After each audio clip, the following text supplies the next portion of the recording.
अस्सलाम वालेकुम स्टूडेंट्स। आज मैंने आपके लिए दूसरा चैप्टर भी स्टार्ट कर दिया है ताकि आपका सिलेबस जल्दी कवर हो जाए और आपको दोनों चैप्टर्स को अलग अलग तरीके से समझने में मौका भी मिले, आप दोनों तरफ से बोरियत इख्तियार ना करें। तो जो मैंने आज आपके लिए अगला लेक्चर तैयार किया है वो न्यूट्रिशन पर है। न्यूट्रिशन का मतलब है कि एक ऑर्गेनिज़म ग़िज़ा कैसे हासिल करता है। और क्योंकि हम स्मार्ट सिलेबस को फॉलो कर रहे हैं तो उसके मुताबिक जो हमारा पहला टॉपिक आपके सिलेबस में था वो था मेथड्स ऑफ प्लांट न्यूट्रिशन, जिसका मतलब है कि एक पौधे में कितनी तरह के, यानी तमाम जितनी भी दुनिया में पौधे मौजूद हैं उन सब पौधों में कितनी तरह के वो तरीके हैं जिनसे वो अपनी खुराक हासिल कर सकते हैं। तो इसके ऊपर आपको 4 नंबर का छोटा सा एक नोट या पार्ट की फॉर्म में सवाल आ सकता है। सबसे पहले हम बात कर लेते हैं सेप्रोफिटिक न्यूट्रिशन की। सेप्रो का वर्ड इस्तेमाल होता है डेड डिकेइंग बॉडी। तो ये वो ऑर्गेनिजम्स हैं, ये वो किस्में हैं जिसमें डेड डिकेइंग बॉडीज़ के ऊपर एक्ट अपॉन करके जानदार अपनी खुराक हासिल कर लेते हैं। ऐसी सूरत में जो ऑर्गेनिजम्स होते हैं वो एक्स्ट्रा सेलुलर एंजाइम्स रिलीज़ करते हैं। अब इसका मतलब क्या है? मिसाल के तौर पर ये एक फूड पार्टिकल है और ये एक ऑर्गेनिज्म है जो इस फूड पार्टिकल को खाना चाहता है। तो ऑर्गेनिज्म क्या करेगा, इस फूड पार्टिकल के ऊपर अपने एंजाइम्स को रिलीज करेगा, इसको ब्रेक डाउन कर देगा और जब ब्रेक डाउन होने के बाद ये बहुत ही छोटे हिस्सों में तकसीम हो जाएंगे इसके न्यूट्रिएंट्स, तो फिर इनको डिफ्यूजन के अमल से अपनी बॉडी में अब्जॉर्ब कर लेगा। तो क्योंकि एंजाइम्स को उसने खुराक पर अपने जिस्म से बाहर सिक्रीट किया, इसीलिए हम कहेंगे कि ये एक्स्ट्रा सेलुलर एंजाइम्स इसने रिलीज़ किए हैं। अमूमन बैक्टीरिया ऐसे खुराक अपनी जो है वो तैयार करते हैं, ये डेड डिकेइंग बॉडी को डिकम्पोज करते हैं, उनके ऊपर एक्स्ट्रा सेलुलरली एंजाइम्स रिलीज़ करते हैं, प्रोटीन्स को ब्रेक डाउन करके पेप्टॉन्स में, पॉलीपेप्टाइड चेन्स में, फिर उसके बाद अमाइनो एसिड्स में जो कि उसका बिल्डिंग ब्लॉक है, कन्वर्ट करते हैं और फिर अपनी न्यूट्रिशन को एक्वायर करते हैं। अगला मेथड आ जाता है पैरासिटिक मोड ऑफ न्यूट्रिशन। तो पैरासिटिक मोड ऑफ न्यूट्रिशन जो है, इसमें एक ऑर्गेनिज्म किसी दूसरे जानदार के जिस्म पर या उसके जिस्म में रहना पसंद करेगा। जिस जानदार के जिस्म पे ये सब कुछ हो रहा है उसको हम कहेंगे होस्ट। पैरासाइट जो है वो 2 तरह के होते हैं। अगर वो होस्ट के जिस्म बाहर रहते हैं तो हम उसे कहेंगे एक्टोपैरासाइट, और अगर पैरासाइट होस्ट के जिस्म के अंदर रहता है, किसी सोर्स के थ्रू उसके जिस्म में पहुंच जाता है, तो उसको हम कहते हैं एंडोपैरासाइट। अब ये जो पैरासाइट की मिसालें हैं आपके प्लांट्स के रेफरेंस से अगर हम देखें तो पहली जो मिसाल है वो है डॉडर की और दूसरी मिसाल है पुक्सीनिया की। तो जो पुक्सीनिया है ये जनाब हमारे जो गंदम के पौधे और गंदम की जो फसलें हैं उनके ऊपर उगने वाली फंजाई की एक किस्म है, तेज़ी से फैलती है, हमारी जो गंदम की फसल है उसको तबाह बर्बाद कर देती है, इस्तेमाल के काबिल नहीं छोड़ती, इसलिए क्योंकि ये हमारे गंदम के पौधे पर रहना पसंद करती है और उसको डैमेज करती है, तो ये पैरासिटिक इन नेचर हो गई। उसके बाद अगला जो पौधा है जिसकी मिसाल है वो है डॉडर। डॉडर का जो दूसरा साइंटिफिक नेम है वो है कस्क्यूटा। ये ऐसा पौधा है जिसमें पत्ते नहीं होते और ये बेल की तरह जो है वो किसी दूसरे पौधे के ऊपर चढ़ना पसंद करती है और उसके ऊपर गहराई से रहना शुरू करती है और उससे खुराक हासिल करती है। तो क्योंकि पैरासाइट होते हैं तो ये पैरासाइट होस्ट की बॉडी में किसी कदर नुकसान भी पहुंच जाते हैं, वो नुकसान ज़्यादा भी हो सकता है या वो नुकसान कम भी हो सकता है। अब बात कर लेते हैं हम सिम्बायोटिक रिलेशनशिप की। सिम्बायोटिक जो मोड ऑफ न्यूट्रिशन है, ये वर्ड निकला है सिम्बायोसिस से।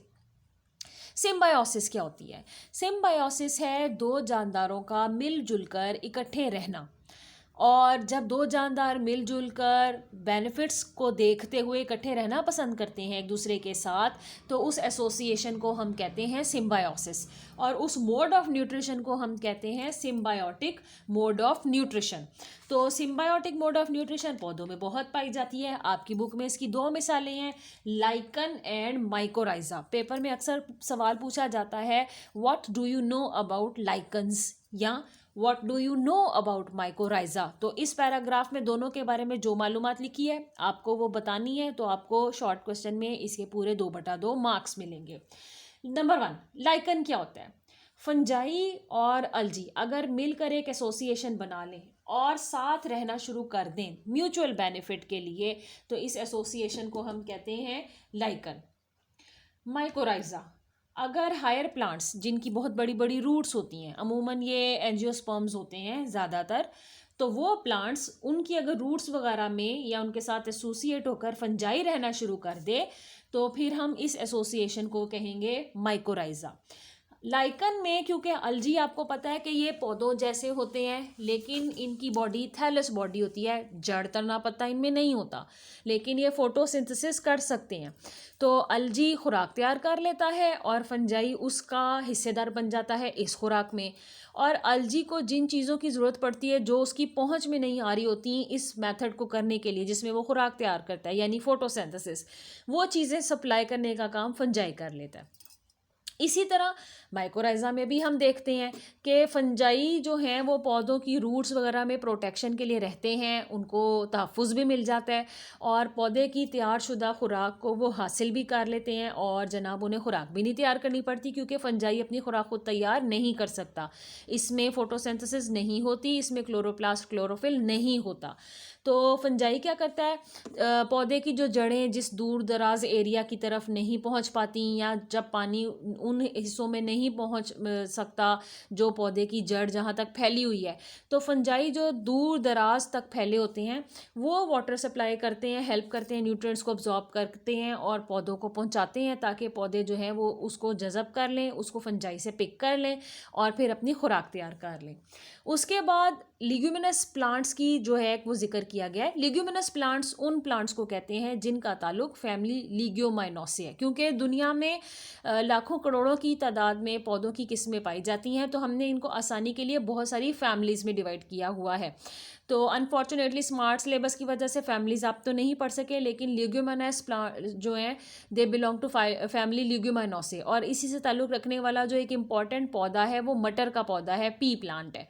तो ये जो पौधे हैं इनकी जड़ों के ऊपर छोटी छोटी स्वोलन बॉडीज़ बनी होती हैं, फूले हुए हिस्से बने होते हैं और इन्हें हम रूट नोड्यूल्स कहते हैं। इन रूट नोड्यूल्स के अंदर बहुत सारे बैक्टीरिया रहते हैं और बहुत सारे और ऐसे छोटे ऑर्गेनिजम्स रहते हैं जो कि एटमॉस्फेरिक ऑक्सीजन नाइट्रोजन को ट्रैप करते हैं, उसको पौधे को पहुंचाते हैं। आपको तो पता ही है कि पौधे को अपनी ग्रोथ के लिए नाइट्रोजन बहुत ज़्यादा चाहिए होती है क्योंकि वो फ़िज़ा यानी हवा में मौजूद नाइट्रोजन को हासिल नहीं कर सकता।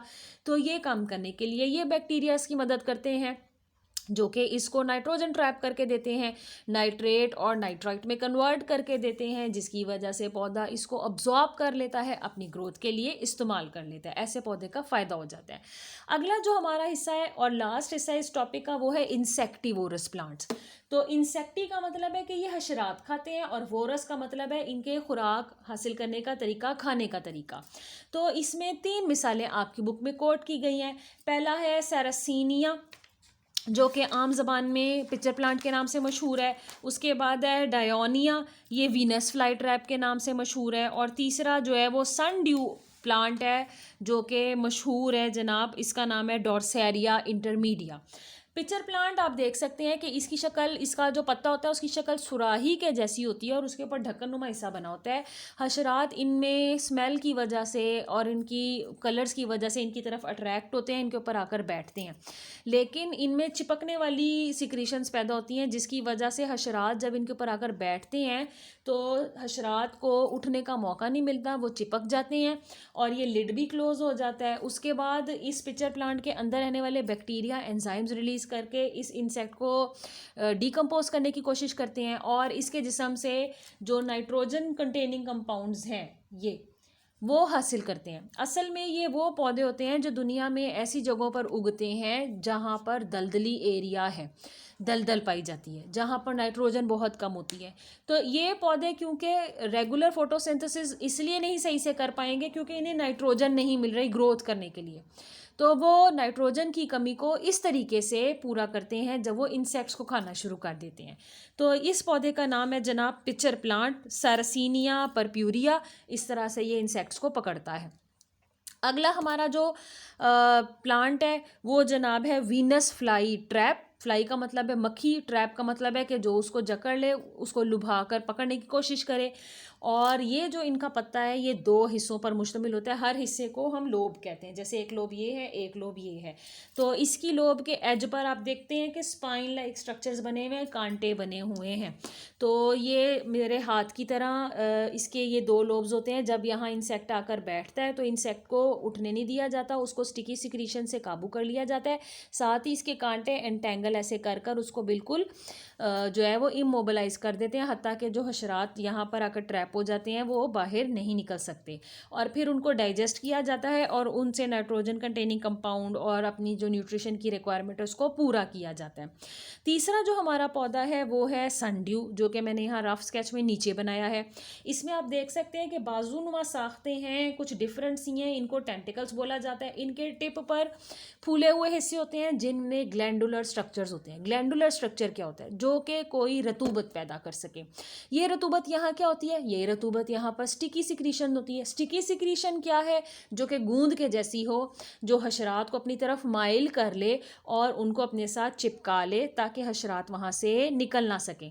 और फिर जब इसकी खुशबू, कलर्स वगैरह की वजह से हशरात इन पौधों की तरफ अट्रैक्ट होते हैं, पौधे इनके पत्तों पर आकर बैठते हैं। इन स्टिकी सिक्रीशंस की वजह से वो जकड़े जाते हैं, वो निकल नहीं पाते, गूंद की तरह चिपक जाते हैं और ये पौधे उनको एंटेंगल करके, फंसा कर, ट्रैप करके हज़म करते हैं और फिर उससे अपनी न्यूट्रिशन को पूरा करते हैं। इसके साथ ही हमारा आज का पहला लेक्चर जो कि न्यूट्रिशन से था, इख्तिताम पजीर होता है।